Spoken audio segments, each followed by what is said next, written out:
हाय दोस्तों, आपका स्वागत है टीच वर्ल्ड में। सॉरी, किसी कारणवश अभी तक लेक्चर नहीं आ रहा था। आज हम नया सब्जेक्ट लेके आए हैं क्या, तो बिल्डिंग कंस्ट्रक्शन और बिल्डिंग कंस्ट्रक्शन मटेरियल, जो कि आपको सिविल में थर्ड सेम में पढ़ना है। सिविल का ही मेनली इस चैनल पे सिविल का ही पढ़ाई होता है, तो सिविल का ही पढ़ना है थर्ड सेम में ये। उसका आज हम पहला यूनिट जो है क्या, ओवरव्यू ऑफ बिल्डिंग कंपोनेंट, वो देखेंगे। आपका ये 70 मार्क्स में से 8 मार्क्स होता है, ये लेक्चर नंबर 1 रहेगा। इसमें हम लोग जानेंगे क्या, तो पहला हम लोग जानेंगे नेशनल बिल्डिंग कोड। उसमें बिल्डिंग को कितने प्रकार में बांटा गया है ये जानेंगे, नेशनल बिल्डिंग कोड। उसका कंपोनेंट ऑफ बिल्डिंग जानेंगे, उसका किस किस प्रकार का स्ट्रक्चर होता है बिल्डिंग का, कि frame structure, load bearing structure और कंपोजिट स्ट्रक्चर। फिर उसमें जो बिल्डिंग का कंपोनेंट है उसका फंक्शन क्या क्या है। तो यही मेनली 4 से 5 टॉपिक आपको जानना है। 4 से 5 टॉपिक में यूनिट 1 खत्म हो जाएगा। यूनिट 1 4 से 5 टॉपिक यानी ज़्यादा से ज़्यादा 4 लेक्चर तक आपका जाएगा ये। आज हम लोग क्या क्या देखेंगे, ओवरव्यू ऑफ बिल्डिंग कंपोनेंट में पहला हम ग्रुप के बारे में जानेंगे, यानी कि national building code group A to लेके आई तक, यानी कि 9 ग्रुप है आपका।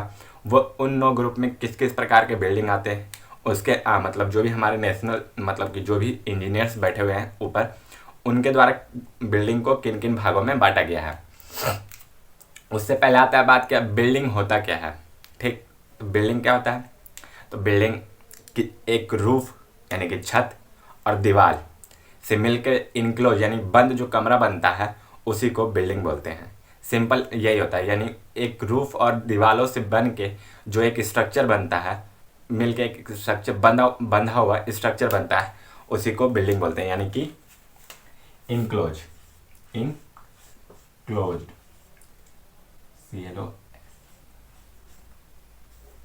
इनक्लोज यानी कि बंधा हुआ, या इसी को बोल सकते हैं बंद।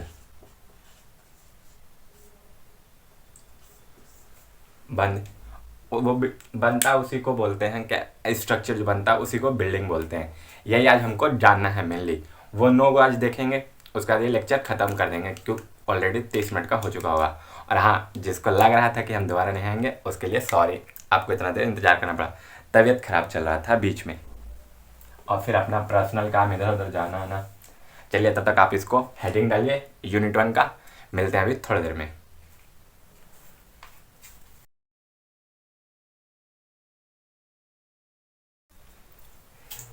चलिए अब आगे देख लेते हैं। आगे जैसे कि मैंने बताया था बिल्डिंग क्या है उसका डेफिनेशन देख लेंगे, फिर उसके बाद नेशनल बिल्डिंग कोड है उसके अनुसार जो ग्रुप ए टू आई बांटा गया उसमें कौन कौन से बिल्डिंग आते हैं उसको पहले देख लेंगे। चलिए हम जानते हैं क्या, तो व्हाट इज बिल्डिंग। बिल्डिंग क्या है ये तो पहले आप क्वेश्चन अपनी कॉपी में लिखिए, बहुत इंपॉर्टेंट है कि बिल्डिंग क्या है। बिल्डिंग कंस्ट्रक्शन पढ़ने जा रहे हैं तो बिल्डिंग क्या है वो आप जानिएगा ही नहीं, तो आप उसका कंस्ट्रक्शन कैसे कीजिएगा। तो ये बिल्डिंग क्या है देखते हैं। ए बिल्डिंग मतलब कोई भी बिल्डिंग है, यहाँ को मना लिया। ए बिल्डिंग इज एन इनक्लोज्ड यानी कि चारों तरफ से बंद जो होता है स्ट्रक्चर, चारों तरफ से बंद स्ट्रक्चर है। विथ है रूफ क्या, छत वॉल यानी कि दीवार। हिंदी थोड़ा सा अच्छा नहीं है, मान लीजिएगा। इनक्लोज्ड यानी कि बंद, पढ़ा तो भले ही हिंदी था लेकिन थोड़ा सा अच्छा नहीं। छत दीवार वॉल। स्टैंडिंग यानी कि खड़ा है जो, मोर और लेस परमानेंटली यानी कि जो परमानेंटली यानी कि जो हमेशा के लिए फिक्स रहे, इन वन प्लेस एक जगह पे। सच एज हाउस यानी कि जो हमारा घर होता है वो, फैक्ट्री या किसी प्रकार का इंडस्ट्रियल एरिया है वहाँ पे जो बिल्डिंग बने हुए वो सब स्ट्रक्चर यानी कि सॉरी, यानी कि अब देखिए इस डेफिनेशन से क्या पता चलता है कि बिल्डिंग एक ऐसा स्ट्रक्चर है जो कि दीवार और छत से बंद एक स्ट्रक्चर है, जिसमें मोर और लेस मतलब ज़्यादा और कम हो सकता है, क्या परमानेंटली हो सकते हैं, क्या दीवार एक साथ खड़ा हो सकता है।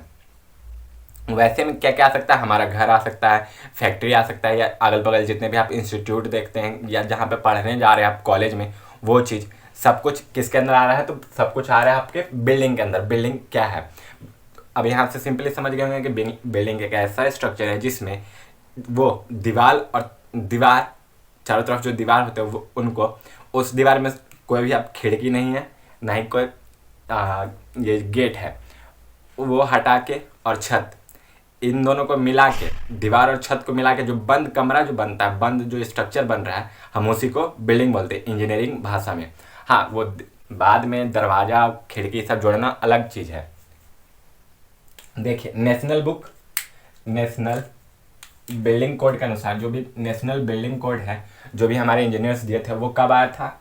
इंडिया में 1970 में। और इसको किस प्रकार बांटा गया, जो नो कैटेगरी बनाया गया है ग्रुप ए से लेके ग्रुप आई तक, उसको किस प्रकार बांटा गया? तो ऑक्यूपेंसी यानी जगह कितना घेरता है, उसके अंदर क्या काम हो रहा है, न ऑक्यूपाई यानी कि कब्जा करना, या न बोलता है कि किसी चीज़ से घेर लिया है वही। या ऐसे नहीं सुने हैं कि अरे वो कब्जा ले को रहे हमारे जवनिया, तो वही चीज़ है ऑक्यूपाई यानी कि कब्जा करना, कब्जा, ऑक्यूपेंसी यानी कब्जा या घेरा हुआ। ये सब हिंदी लिखते चलिएगा, हिंदी का कि बहुत काम देगा आपको आगे आके। कभी कभी होता है क्वेश्चन पेपर में आपको कुछ क्वेश्चन समझ में नहीं आएगा, तो उस समय थोड़ा सा हिंदी देखिएगा तो हाँ पता चल जाएगा कि ये चीज़ पूछ रहा है, तो वही चीज़। अब देखिए ये आपको टॉपिक नया टॉपिक है कुछ थोड़ा बहुत, तो ये चीज़ आपको हो सकता है कि पूछते कि कौन सा बिल्डिंग किस चीज़ में आता है, या यही मान के चलिए जैसे कि आपको पूछेगा कि इंडस्ट्रियल एरिया में कुछ बिल्डिंग बने हुए हैं वो, तो यहाँ पे आप सिंपल हिंट से तो समझ गए इंडस्ट्रियल बिल्डिंग, लेकिन उसी का कुछ फंक्शन दे देगा कि हाँ एक ऐसा बिल्डिंग है जिसमें कुछ मैन्युफैक्चर हो रहा है, वहाँ से एक्सपोर्ट हो रहा है, वहाँ पे बिजनेस चल रहा है, तो उसको क्या बोलेंगे? Industrial building. बिजनेस बिल्डिंग देखिए अलग होता है तो वही हो सकता है। इनको ऑक्यूपेंसी यानी कि वहाँ पे कौन सा काम हो रहा है, किस चीज़ के लिए उसको कब्जा गया, उसको घेरा गया है, कब्जा किया गया, उस चीज़ के लिए ऑक्यूपेंसी के आधार पर नेशनल बिल्डिंग कोड इंडिया में बनाया गया था। और कब आया था ये? 1970 में। इसमें कितने ग्रुप हैं? तो 9 ग्रुप हैं, A to I काउंट कीजिएगा, 9 ही होता है ये, ठीक। ग्रुप है, classification of group A to I में। पहला में क्या है? तो हमारा रेसिडेंशियल बिल्डिंग है। पहला क्या है? तो रेसिडेंशियल बिल्डिंग। रेसिडेंशियल बिल्डिंग जिसमें हम लोग आमतौर पे रहते हैं वही होता है रेसिडेंशियल बिल्डिंग, ठीक। एजुकेशनल बिल्डिंग, एजुकेशनल बिल्डिंग जहाँ से हमें शिक्षा दी जाती है, ये डॉट डॉट में कीजिएगा, बिल्डिंग आप लिखते चलिएगा इसमें नीचे। इंस्टीट्यूशनल बिल्डिंग, एजुकेशनल बिल्डिंग और इंस्टीट्यूशनल बिल्डिंग में माइनर सा अंतर है, ठीक। इंस्टीट्यूट जहाँ पे कोचिंग, बहुत बड़े बड़े संस्थान चल रहे हैं कि हाँ खास उसी पर्पस के लिए बनाया गया है कि वहाँ पे पढ़ाना है, लेकिन कुछ आगे। एजुकेशनल बिल्डिंग में आपका कॉलेज आ सकता है, स्कूल आ सकता है, इंस्टीट्यूशनल बिल्डिंग में भी आ सकता है, लेकिन स्ट्रक्चर में थोड़ा सा डिफरेंट होता है उसमें। असेंबली बिल्डिंग, असेंबली जहाँ पे हम लोग जैसे टाउन हॉल मान के चलिए, हर जिला में अपना एक एक टाउन हॉल होता है, यानी कि कुछ ऐसा जगह होता है, एक ऐसा बिल्डिंग होता है जहाँ पे पूरा जिला में कुछ भी हो वहाँ पे आप पता कर सकते हैं, वहाँ पे कुछ ना कुछ प्रतियोगिता होते रहता है या कुछ ना कुछ होते रहता है, उसी को असेंबली बिल्डिंग कहते हैं। बिजनेस बिल्डिंग, ये अधिकतर जगह नहीं पाया जाता है, खास ऐसे ऐसे जगह पे पाया जाएगा जहाँ पे ट्रेड होता है, मार्केटिंग होता है, बिजनेस होता है बहुत ज़्यादा, उस एरिया में पाएगा। देखिए मर्सेंटाइल बिल्डिंग भी उसी एरिया में पाया जाएगा जहाँ पे बिजनेस हो। और इंडस्ट्रियल भी, यानी कि ये जो आपका है ना, ये लगभग एक ही जैसा है और ये भी एक ही जैसा है, सॉरी ये नहीं, बी और सी, BCEFG, BC एक जैसा है, EFG भी एक जैसा है। उसका स्टोरेज बिल्डिंग देखिए इंडस्ट्रियल बिल्डिंग में भी आ सकता है, यानी कि वहाँ पे हम किसी भी चीज़ को स्टोर करके रख सकते हैं। आप सुने ही होंगे गांव देहात में कि हाँ वो पेजवा रख ले हलो और बाद वो बेचल को, यानी कि वो स्टोर किया हुआ था, उसके बाद जब दाम चढ़ा तो वो जाके बेचा। या कहीं भी सुने होंगे कि हाँ वहाँ पे गोदाम है किसी भी चीज़ का, या राइस मिल आजकल तो बहुत ज़्यादा खुल रहा है, हर जगह ही खुल रहा है राइस मिल, तो यानी कि वही स्टोरेज बिल्डिंग में आ जाता है वो। हैजार्डस बिल्डिंग, हेजार्डस का मतलब तो आप सभी जानते ही हैं, यानी खतरनाक, जहाँ पे हम लोगों को खतरा रहे, यानी कि किसी भी चीज़ का वहाँ पे परीक्षण किया जाता हो, लेबोरेटरी हो कोई चीज़ का, तो उसको हेजार्डस बिल्डिंग बोलते हैं। जहाँ पे हमको आग लगने की संभावना, किसी प्रकार का जहरीला गैस, यानी कि कुछ ना कुछ वहाँ पे खतरनाक चीज़ रहे, उसी को हेजार्डस बिल्डिंग बोलते हैं। उसको स्पेशल प्रॉपर तरीके से बनाया जाता है वहाँ पे। जैसे कि आप NTPC में गए होंगे तो बड़ा बड़ा चिमनी सब रहता है, तो वो हेजार्डस बिल्डिंग में आ सकता है चिमनी सब, क्या कि वहाँ कुछ भी होगा चिमनी में, थोड़ा बहुत ब्लास्ट हो गया, चिमनियाँ फट गया, आसपास जितने लोग हैं सबकी डेथ होने की संभावना रहेगी, तो वही हैजार्डस बिल्डिंग उसी के अंदर आ जाता है। उस डेथ को कम करने के लिए वो चिमनी का जो भी होगा, पियर पाइल जो भी होगा, सबको मोटा बनाया जाएगा, दीवार को मोटा बनाया जाएगा, यानी कि जो इतना चाहिए हमको उससे थोड़ा सा ज़्यादा एक्स्ट्रा रखा गया होगा, तो हैजार्डस बिल्डिंग को प्रॉपर सुरक्षा दिया जाता है ताकि आसपास के जितने भी लोग हैं वो ज़्यादा सुरक्षित रह सके, उसमें काम करने लोग वाले सब सुरक्षित रह सकें। अब इनका मतलब डेफिनेशन देख लेते थोड़ा थोड़ा सा कि किस प्रकार कौन सा बिल्डिंग रहेगा तो उसको क्या बोलेंगे। जैसे कि रेसिडेंशियल बिल्डिंग है तो उसमें क्या क्या रहना चाहिए, तो हम उसको रेसिडेंशियल बिल्डिंग रहेंगे, या किसी भी बिल्डिंग को देख के हम बता सकते हैं कि रेसिडेंशियल बिल्डिंग है कि या कोई और बिल्डिंग है, बिजनेस या इंडस्ट्रियल किसी प्रकार का बिल्डिंग है, वो देख लेते हैं। आई होप आगे मतलब 2-4 में ख़त्म हो जाएगा। अगर वो ये ख़त्म हो जाता है इसी लेक्चर में तो आपको कंफर्म नेक्स्ट नहीं तो अगले लेक्चर में उसको कंपोनेंट को बताएंगे, कंपोनेंट नहीं सॉरी टाइप्स ऑफ स्ट्रक्चर के बारे में, जो कि है अकॉर्डिंग टू यही नेशनल बिल्डिंग कोड के अनुसार frame structure, load bearing structure और कंपोनेंट स्ट्रक्चर। फ्रेम स्ट्रक्चर जिसमें देखिए आप लोग देखे होंगे बहुत बड़ा बड़ा बिल्डिंग बनता है, बहुत बड़ा बड़ा बिल्डिंग बनता है, उसमें पहले नीचे से एक ऐसा कॉलम जाता है जो वर्टिकल रहता है उसको कॉलम बोलते हैं, और यहाँ पे एक रूफ लगा दिया जाता है, फिर उसके ऊपर एक कॉलम जाता है, फिर रूफ लगा दिया जाता है, तो वही फ्रेम स्ट्रक्चर हुआ। यानी कि उसमें वॉल नहीं लगाया गया है, वॉल नहीं लगाया गया है, लेकिन पिलर और रूफ के साथ है बिल्डिंग ऊपर चल कर दिया गया है, बाद में वॉल लगा दिया जाएगा। और यही कंपोजिट स्ट्रक्चर कौन सा होता है, तो हम लोगों का घर, यानी कि उसमें कॉलम के साथ साथ हमारा यहाँ वॉल लगते चलता है। और लोड बेरिंग स्ट्रक्चर जो गांव देहात में पुराना घर होता था सॉरी अभी भी थोड़ा बहुत तबीयत खराब है, जो हम लोगों का गांव देहात में पुराना घर होता था, यानी कि उसमें कोई भी प्रकार का पिलर या कंक्रीट का मतलब कम से कम यूज हो, जहाँ पे पिलर और बीम का वहाँ पे कोई काम ही नहीं होता है। बीम यानी कि जो हॉरिजॉन्टली दिया रहता है वो, और पिलर या कॉलम जो वर्टिकल दिया रहता है, वो सब कुछ आपको पढ़ना, सब कुछ बताया जाएगा इसी में, ठीक। आप लोग तब तक वैसे तो जानते ही होंगे इसमें बताने लायक क्या है, लेकिन फिर भी कंपोनेंट में ये सब आपको पढ़ना है। तो बिल्डिंग का कंपोनेंट में वही आ जाएगा फाउंडेशन, यानी कि ऊपर वाला और नीचे वाला हिस्सा क्या होता है, कहाँ किस लेवल से हम ऊपर नीचे जा सकते हैं। तब तक आप ये नोट कीजिए और ये 9 चीज़ उतारिए। आगे मिलते हैं इन लोगों का डेफिनेशन के साथ।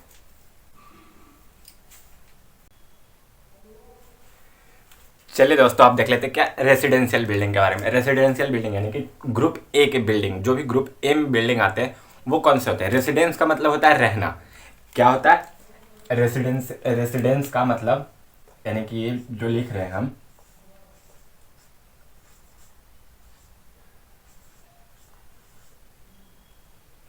इसका मतलब होता है रहना। तो रेसिडेंशियल यानी कि रहने वाला बिल्डिंग होगा, इसका मतलब आप समझ गए होंगे। रहने वाला बिल्डिंग जिसमें लोग रहते हैं या जिसमें लोग को सोने की जगह हो, उसी को रेसिडेंस बिल्डिंग बोलते हैं। द बिल्डिंग इन विच, इसको ध्यान से सुनिएगा, द बिल्डिंग इन विच, वैसा बिल्डिंग जिसमें स्लीपिंग एकोमोडेशन यानी कि सोने की जगह हो, एकोमोडेशन यानी कि जगह हो, सोने की जगह हो, is provided to the people, किसको, पीपल यानी लोगों को, फॉर रेसिडेंसिंग यानी रहने के लिए, टेम्पोररी हो या परमानेंट बेसिस पे हो, उसको रेसिडेंशियल बिल्डिंग कहेंगे। यानी कि वैसा बिल्डिंग जिसमें लोगों को रहने के लिए और सोने के लिए जगह उपलब्ध कराया जाता है, टेम्पोररी या परमानेंट, उसको रेसिडेंशियल बिल्डिंग कहेंगे। इसमें आपका होटल आ सकता है, हॉस्टल आ सकता है, हॉस्टल आ सकता है, जो घर में आप रह रहे हैं वो आ सकता है, जो गांव वाला घर हो वो भी आ सकता है। यानी कि न बोलो कोई अरे छोड़ा चल जाओ हमारे घर से वो चीज़, यानी कि हंसी मजाक चलते रहना चाहिए तो ठीक। तो वो जो हमारे घर से घर है, यानी कि जो घर जो आपका है ना सिंपल, वो भी एक रेसिडेंशियल बिल्डिंग में ही आ जाता है। यानी कि जैसे कोई भी कॉलेज गए हैं, वहाँ पे आप पता करते हैं कि हॉस्टल है या नहीं है, तो आप हॉस्टल ढूंढ रहे हैं ना, तो वो आपका रेसिडेंशियल बिल्डिंग ढूंढ रहे हैं आप। उसका पहचानने का तरीका हो गया। पहचानने का तरीका क्या क्या है इसमें, तो पहला तो स्लीपिंग एकोमोडेशन यानी रहने सोने लायक जगह होना चाहिए वहाँ पे। उसका क्या, पीपल फॉर रेसिडेंसिंग यानी रहने लायक भी जगह होना चाहिए। इसका उदाहरण क्या क्या था, हाउस, हॉस्टल, होटल दोनों। ये फिर से 5 भाग में डिवाइड किया गया है, किसके अकॉर्डिंग, तो नेशनल बिल्डिंग कोड के अकॉर्डिंग, जो कि कब आया था, 1970 में आया था। ये आपके लिए ऑब्जेक्टिव क्वेश्चन हो सकता है।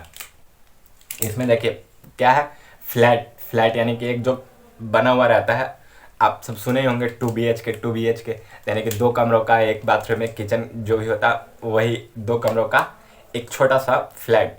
तो वही फ्लैट इसमें आप ये वाला आ गया, ठीक।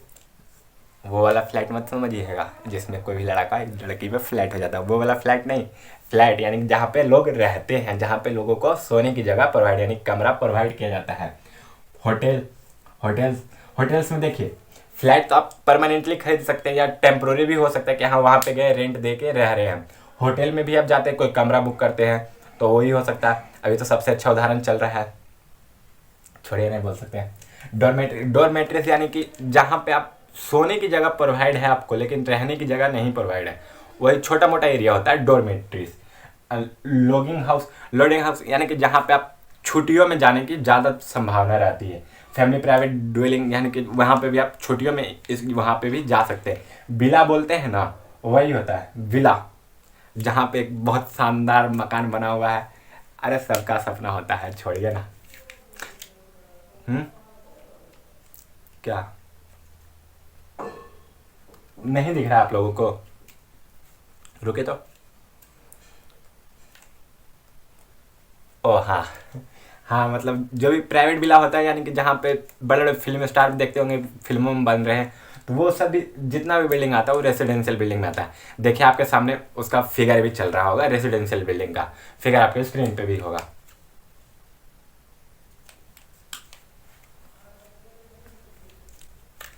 चलिए एक बार फिर से दोहरा लेते हैं, क्या है तो रेसिडेंशियल बिल्डिंग। क्या है तो रेसिडेंशियल बिल्डिंग एक ऐसा बिल्डिंग है जिसमें लोगों को रहने और सोने की जगह प्रोवाइड की जाती है। सोने की यानी स्लीपिंग एरिया और रेसिडिंग एरिया प्रोवाइड किया जाता है, वैसे बिल्डिंग को रेसिडेंशियल बिल्डिंग बोलते हैं। ये प्राइवेट भी हो सकता है, सरकारी भी हो सकता है। सरकारी में यानी जैसे कि क्वार्टर, सब जो भी सरकारी नौकरी कर रहे हैं उसको क्वार्टर। अरे रेलवे में नौकरी लग लो रे तो क्वार्टर मिल लो भाई, वाह, ऐसे कोई पूछता है ना तो भाई क्वार्टर मिल लो। तो वही मतलब क्वार्टर यानी कि जहाँ पे रहने के लिए उसको प्रोवाइड कर दिया गया है, वहाँ पे सरकार के द्वारा उसको दिया गया है, ठीक। अरे ऐसा नहीं, ऐसा लड़का रहता है कुछ कहेगा नहीं, छोड़ो।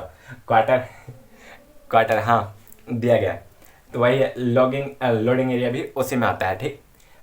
ये सब आप उतार लीजिएगा। और हाँ देखिए, अपने दोस्तों के ज़्यादा से ज़्यादा शेयर कीजिएगा ताकि वो सब भी आसानी से पढ़ सकें ये सब चीज़। और ज़्यादा से ज़्यादा सब्सक्राइब भी कीजिएगा हम सबको। आगे 8 जो टॉपिक बचे हुए हैं, कहाँ बी से लेके आई तक ग्रुप बचे हुए हैं, उनको भी अभी जल्दी से देख लेते हैं, जल्दी से जल्दी।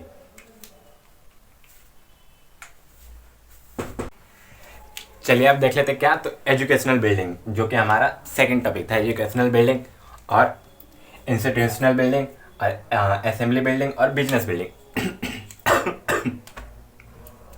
देखिए थोड़ा सा सर्दी खांसी हुआ, मतलब तबीयत खराब है, समझिए, आप सभी समझ रहे होंगे, ठंडा का मौसम आ गया है तो हो सकता है ऐसा।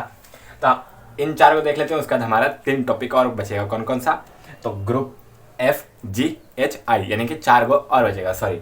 तो उन 4 को देख लेंगे। उसके बाद आज इसी वीडियो में सोच रहे हैं कि जो भी स्ट्रक्चर के बारे में ना थोड़ा सा आपको बता दें, उसके नेक्स्ट वीडियो में उसको जल्दी से ख़त्म कर दें, जिससे आपका 1.1 जो टॉपिक है वो ख़त्म हो जाएगा, अच्छा से समझ में आ जाएगा।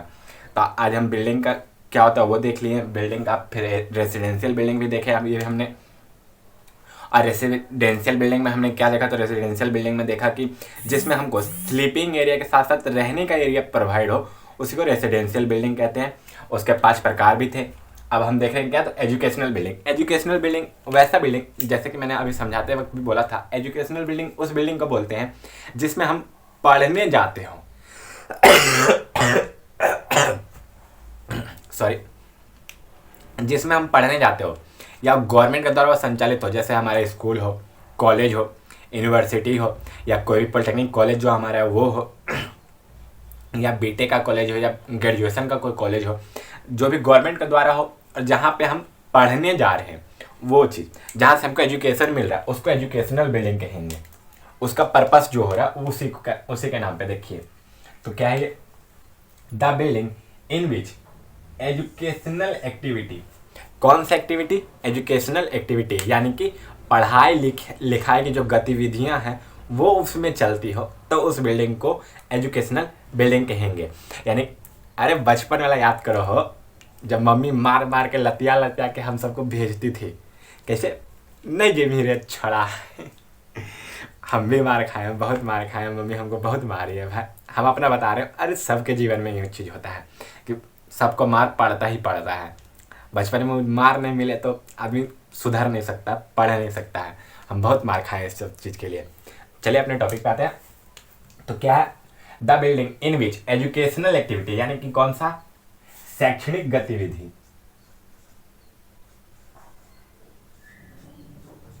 शैक्षणिक गतिविधि।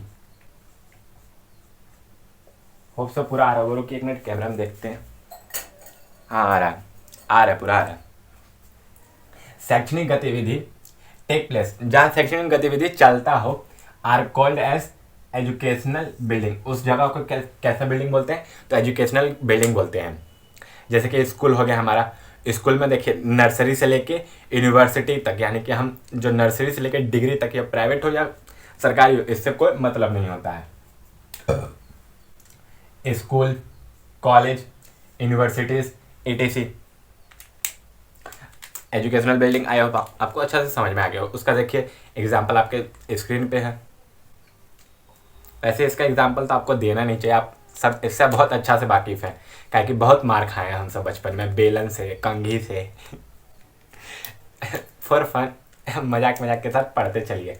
चलिए आप देखते हैं क्या, इंस्टीट्यूशनल बिल्डिंग। देखिए इंस्टीट्यूशनल बिल्डिंग उस एरिया को बोलते हैं ना, जहाँ पे हम हमारे हेल्थ से जुड़े हुए चीज़ों का एक्टिविटी होता है। चाहे वो वहाँ पे मार्केटिंग, मेडिकल बन रहा हो, मेडिकल का सुख सुविधा हो, वहाँ रहने वाला, बस इसमें एक चीज़ रहता है कि वहाँ पे हमको रहने की जगह, यानी कि एक बेड में आदमी ऑपरेशन कर सके, उस चीज़ का जगह वहाँ पे मौजूद होना चाहिए।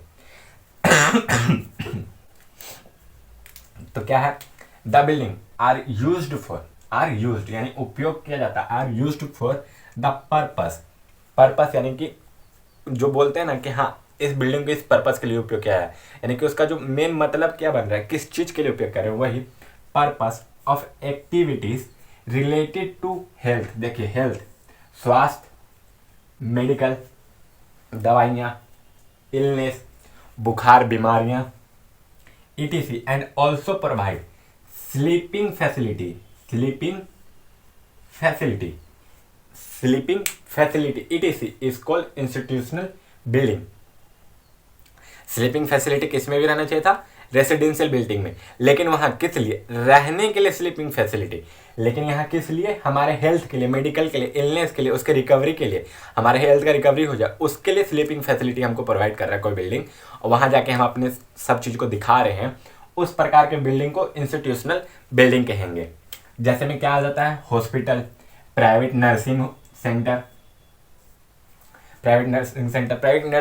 सेंटर जो प्राइवेट हॉस्पिटल होते हैं, यानी कि जो अभी हाल फिलहाल में जैसे कि PMCH प्राइवेट है, सॉरी शायद प्राइवेट है, हमको पता नहीं है उतना, तो प्राइवेट ही मान के चले तो वो हो गया।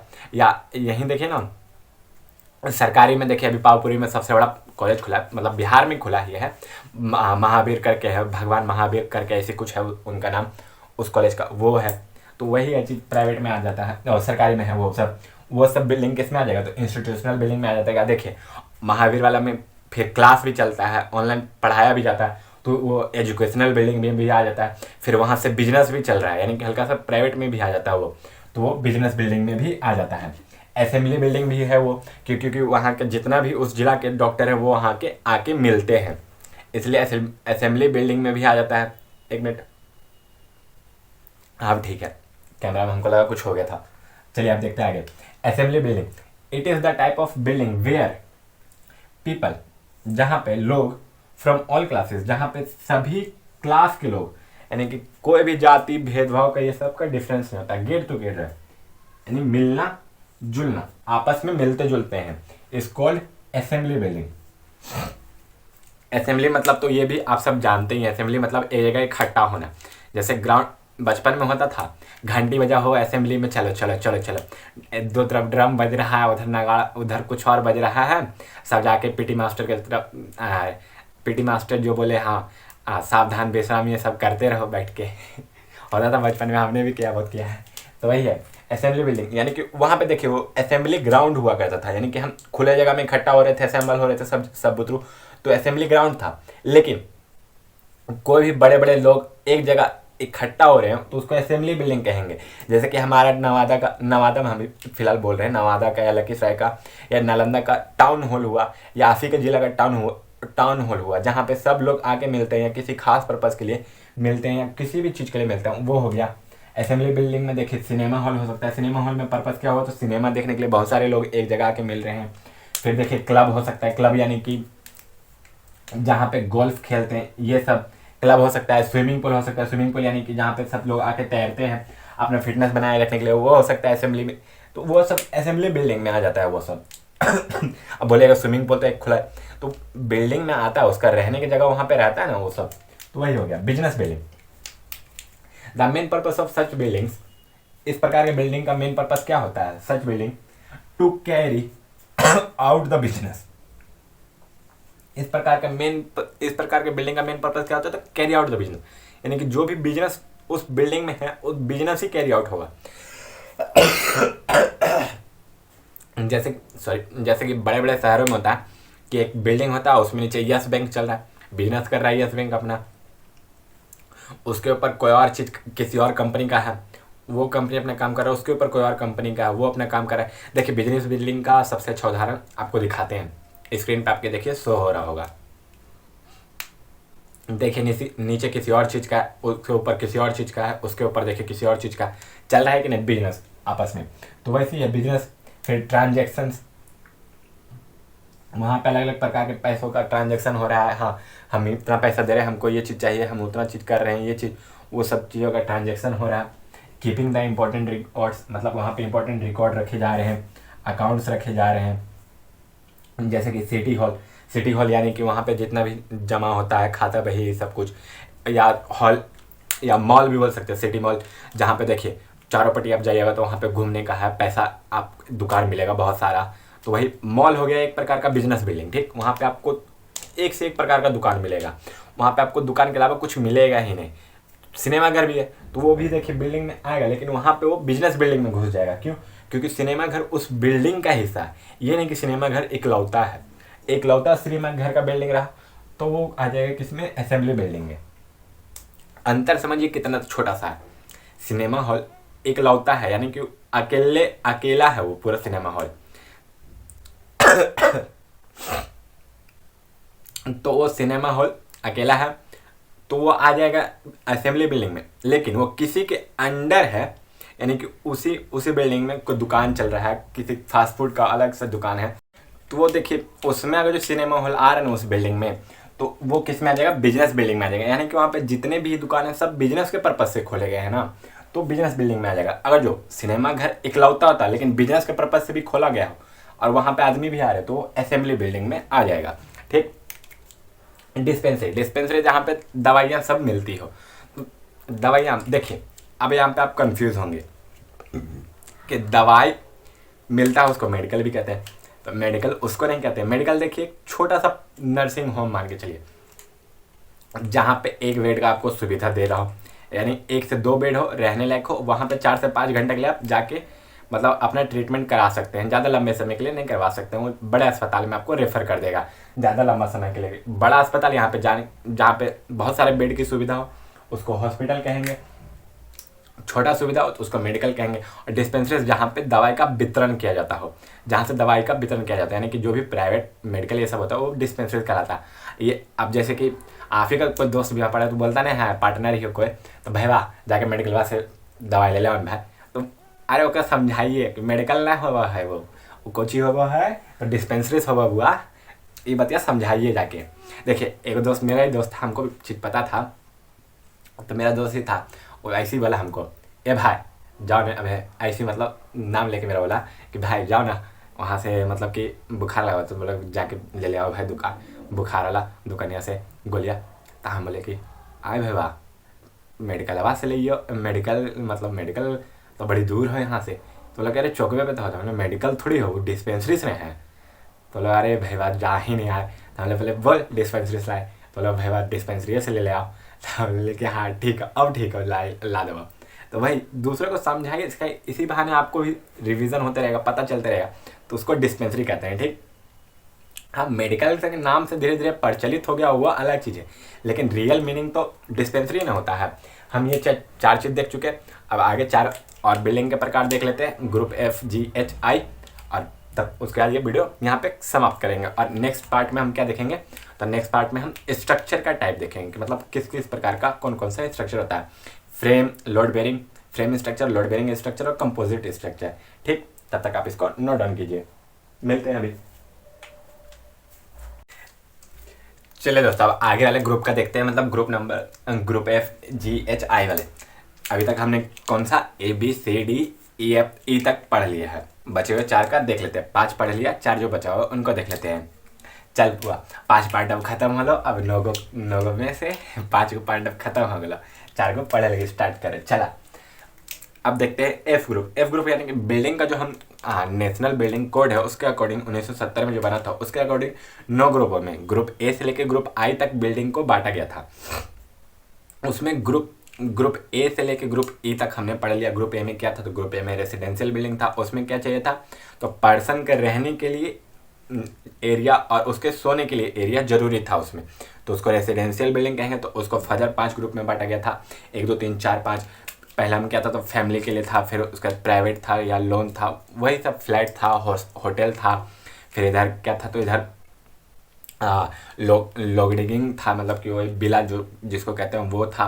फिर उसका बिजनेस देखा था हमने, यानी कि ग्रुप BCDE में था बिजनेस, उससे ऊपर इंस्टीट्यूशनल था। ग्रुप ABC में, मतलब ऐसे कह सकते हैं कि हमने 5 सबके बारे में जान लिया था। अब देखते हैं इन चारों के बारे में क्या क्या है। चलिए, पहले अब यहाँ पे अपने क्या है, मर्सेंटाइल बिल्डिंग। हाँ, सीक्वेंस ऐसे याद रखिएगा, क्योंकि कोड में जो है बिल्डिंग कोड है इसके अकॉर्डिंग सीक्वेंस ऐसा ही है कि एक में है रेसिडेंशियल बिल्डिंग, 2 में क्या है, तो 3 में था इंस्टीट्यूशनल, तो 2 में था एजुकेशनल बिल्डिंग। उसके बाद था फिर मेडिकल वाला जो रिलेटेड था शायद वो था। उसके बाद बिजनेस बिल्डिंग था, फिर ए मर्चेंट बिल्डिंग है, इंडस्ट्रियल बिल्डिंग है, स्टोरेज बिल्डिंग है, हजार्डस बिल्डिंग है। ऐसे ही सीक्वेंस है नोवो का, ऐसे ही याद रखिएगा आप। चलिए, अब क्या है, merchant building. The building are basically use for trading. आप सुने होंगे कि ये ट्रेडिंग कर रहा है, यानी कि पैसा लगा रहा है, उतार चढ़ाव कर रहा है। देखिए, आपके अगल बगल दुकानदार जरूर होंगे, सभी की जगह आसपास दुकानदार होते, किराना का रहे चाहे किसी भी चीज़ का, तो बीच में उसको बोलते हैं ट्रेडर, यानी कि दलाल। तो ट्रेडिंग यानी कि दलाली जो होता है, जिस प्रकार से समझिए,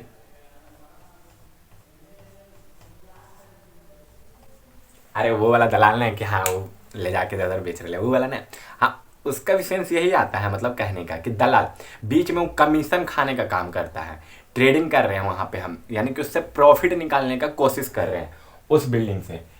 ट्रेडिंग एक्टिविटीज यानी उस बिल्डिंग में प्रॉफिट निकालने वाला काम होता है, एक्टिविटीज। और डिस्प्ले टू प्रोडक्ट, यानी कि जो भी वहाँ बिक रहा है उस प्रोडक्ट का डिस्प्ले, यानी कि बड़ा बड़ा प्रचार करवाता है वो। बेव आइदर होलसेलर, या तो होलसेल के रेट पे बेचे वो, या रिटेल के मार्केट पे, यानी कि जो उस पर छपा हुआ उसके अनुसार बेचे, तो वो ट्रेडिंग कहलाता है। उस बिल्डिंग से ट्रेडिंग हो रहा तो उस बिल्डिंग को ट्रेडिंग कहते हैं। 1 मिनट रुके, तो मच्छर बैठ जा रहा है जी, पता नहीं इतना मच्छर कहाँ से आया। अच्छा ठीक है, मतलब बेव तो वही है कि मर्सेंटाइल बिल्डिंग में क्या आएगा, तो मर्सेंटाइल बिल्डिंग में जहाँ पे हम ट्रेडिंग का यानी कि खरीद बिक्री का काम करवा रहे हैं, या वहाँ से प्रॉफिट निकालने की कोशिश कर रहे हैं, बड़े बड़े प्रोडक्ट का उसका एडवर्टाइजमेंट करवा रहे हैं, अपना जो हो उसको या तो होलसेल पे जो भी सामान है उसको होलसेल पे बेच रहे हैं उस बिल्डिंग के थ्रू, या हम जो रिटेल प्राइस लिखा हुआ है उसी के थ्रू बेच रहे हैं, MRP, तो वही है, उसको बेच रहे हैं। इस कॉल्ड मर्सेंटाइल बिल्डिंग।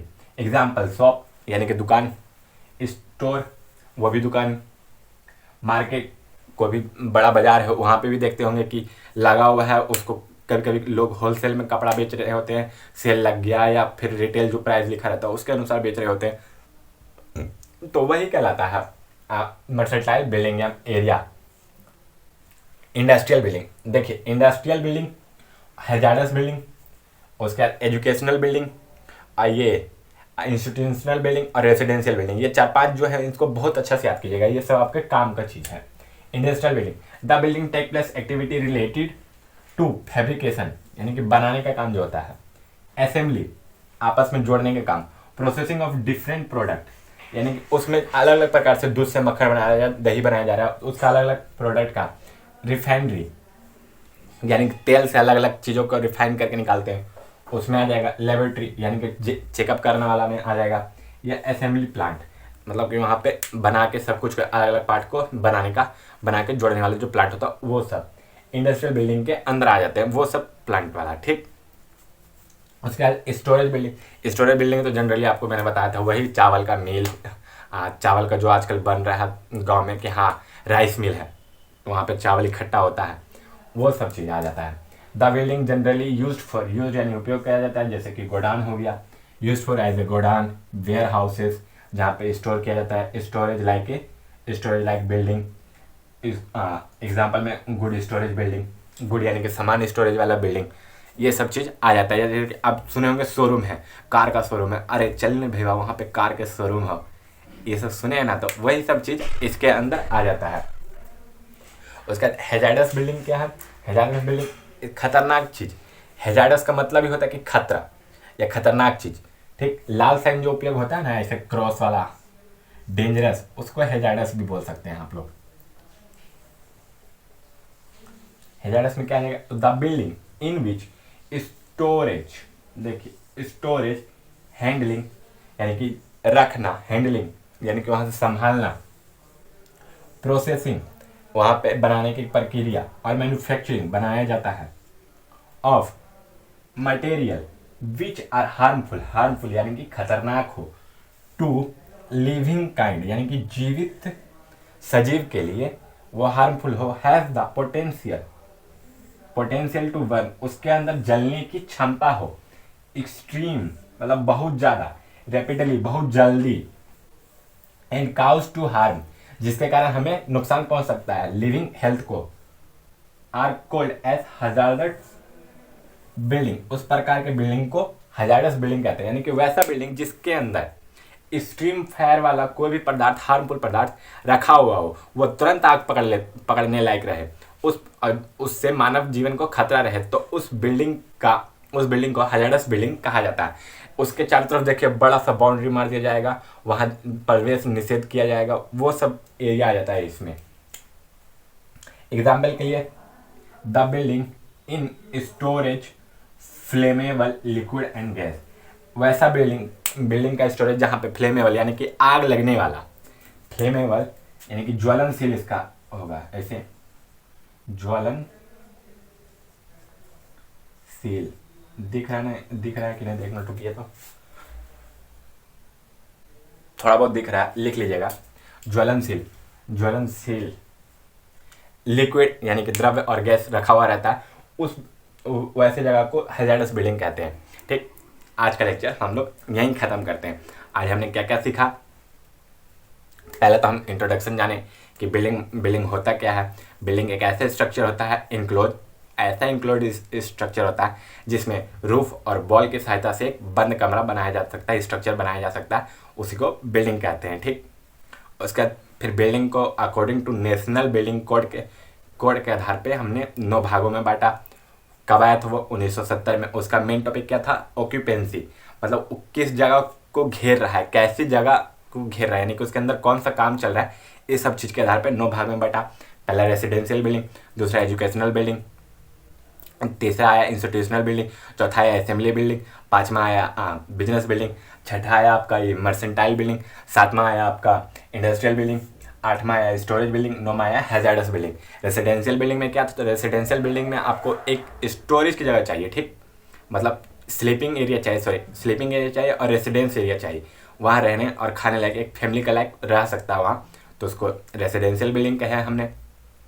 उसके बाद क्या था, तो रेसिडेंशियल बिल्डिंग को फिर फर्दर 5 भागों में बांटा गया था। रेसिडेंशियल बिल्डिंग के बाद आया था क्या, तो एजुकेशनल बिल्डिंग, जहाँ पे हम शैक्षणिक गतिविधि का उपयोग करते हैं, उसको एजुकेशनल बिल्डिंग कहते हैं, जैसे कि स्कूल, कॉलेज, यूनिवर्सिटी, एडीसी। उसके बाद आया था इंस्टीट्यूशनल बिल्डिंग, जिसमें हॉस्पिटल वगैरह आते हैं, उसको इंस्टीट्यूशनल बिल्डिंग कहते हैं हम लोग, मतलब according to national building code के तहत कहा गया है ये सब। और इंस्टीट्यूशनल बिल्डिंग के बाद आया था असेंबली बिल्डिंग जहाँ पे लोग एक दूसरे से मिलते हैं, गेट टुगेदर करते हैं, वो हो गया। बिजनेस बिल्डिंग जिसके द्वारा मार्केट इधर उधर होता है, या जहाँ से बिजनेस का पैसा कमाने का कारण हो, वही हो जाता है। फिर आया ये मर्सेंटाइल बिल्डिंग जहाँ पे ट्रेड यानी कि दलाली का मेन काम किया जाता हो, यानी कि प्रॉफिट कमाने की कोशिश किया जाता हो, वो हो गया। चाहे होलसेल पे हो चाहे रिटेल पे हो। और फिर इंडस्ट्रियल बिल्डिंग जहाँ पे कोई भी सामान का मैन्युफैक्चरिंग होता है, प्रोसेसिंग होता है, मार्केटिंग के लिए भेजा जाता है, वो हो जाता है। स्टोरेज बिल्डिंग जहाँ पे अलग अलग प्रकार के सामानों को स्टोर करके रखा जाता है। हैजार्डस बिल्डिंग जहाँ पे वैसा बिल्डिंग जहाँ पे फ्लेमेबल चीज़ रखा हो, यानी कि ज्वलनशील पदार्थ रखा हुआ रहता है, उसको हैजार्डस बिल्डिंग बोलते हैं। यहाँ पे तो आपका पॉइंट 1.1 लगभग ख़त्म हो गया है। देखिए थोड़ा सा उसके बारे में भी जान लीजिए कि वो होता क्या है, वो सब इसको नोट डाउन कर लीजिएगा। मैं हट जाता हूँ, आप तब तक स्क्रीनशॉट या कुछ भी करके रख लीजिए। होप सो कर चुके हैं। अब देखिए जितने बिल्डिंग के बारे में बताया है ना, उसका मतलब हो सकेगा तो मैं फिगर ऐड करने की जरूर कोशिश करूँगा। फिगर देखिएगा तो ज़्यादा अच्छा रहेगा, ठीक। उसका देख लेते हैं इसका जो अगला टॉपिक है, इसी में पॉइंट 1 में ही उसके बारे में। ज़्यादा नहीं, अब आपका 5 से 10 मिनट खाऊंगा, उसके ज़्यादा नहीं। ऑलरेडी 20 मिनट का हो गया होगा वीडियो, 20-30 मिनट का शायद।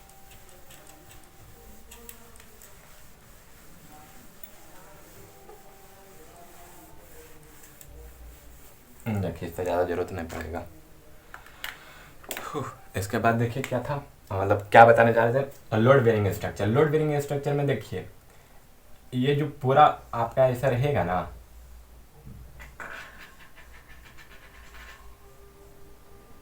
ये पूरा आपका ईटा का बना हुआ रहेगा, ये पूरा ईटा का बना हुआ रहेगा, ठीक। ये हो जाएगा क्या, तो लोड BARING बेयरिंग स्ट्रक्चर।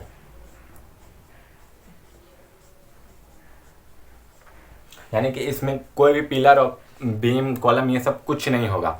इस पे जो भी होगा वॉल पे सब लोड आएगा, रूफ का सब लोड वॉल पे आएगा, वॉल से फिर वो नीचे फाउंडेशन में जाएगा, फाउंडेशन से ट्रांसमिट हो जाएगा सॉइल में। वो आगे आपको पढ़ना है।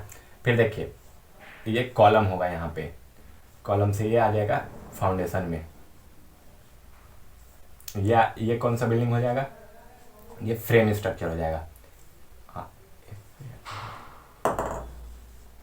फ्रेम स्ट्रक्चर, फ्रेम स्ट्रक्चर हो जाएगा, ठीक। और एक देखिए कंपोजिट स्ट्रक्चर, यानी कि उसमें यहाँ ये भी होगा और इधर वॉल भी, दोनों मिल के इसमें लोड लेगा।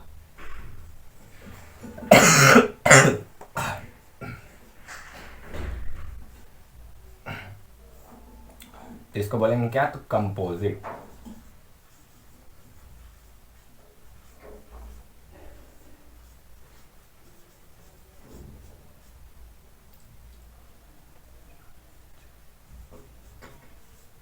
इसको कंपोजिट स्ट्रक्चर बोलेंगे, ठीक।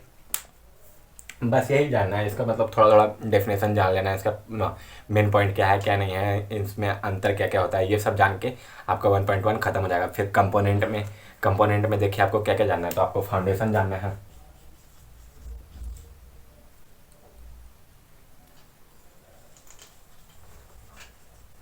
फाउंडेशन यानी कि बिल्डिंग के नीचे वाला एरिया, जो ये यहाँ से जो बनाया जा रहा है, इसके नीचे वाले एरिया को ही फाउंडेशन कहते हैं, ठीक। और इसके ऊपर वाले एरिया को जो ये है, उसको सुपर स्ट्रक्चर कहते हैं।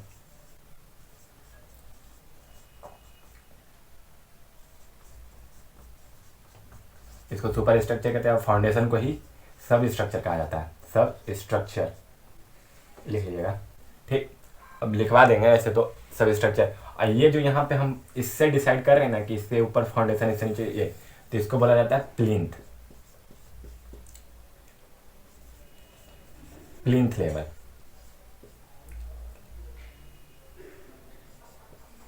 प्लिंथ लेवल, ठीक। यानी कि उससे ऊपर रहा तो आप देखे होंगे कि हाँ कहीं पे होता है कि इतना उठा के ऊपर, ज़मीन से इतना उठा के बनाते हैं, तो ज़मीन से इतना ऊपर उठाए ना, तो उससे नीचे जितना भी रहेगा ना, एगो आप देखे होंगे डैम्पर फोर्स लगाते हैं कि हाँ इतना ऊपर उठाया ज़मीन से, फिर उसके बाद इतना मोटा ढलैया हुआ, उसके ऊपर फिर काम चालू होता है। जो मोटा ढलैया होता है ना, उसी को बोलते हैं प्लिंथ लेवल। उससे नीचे जो भी रहेगा सब स्ट्रक्चर, उससे ऊपर जो भी रहेगा सुपर स्ट्रक्चर कहलाता है। यही है मेनली फर्स्ट यूनिट में आपका यही पढ़ना है, इतने में ख़त्म हो जाएगा, यानी कि अगले से 2 लेक्चर में इसको एकदम ज़रूर से ज़रूर ख़त्म कर देंगे।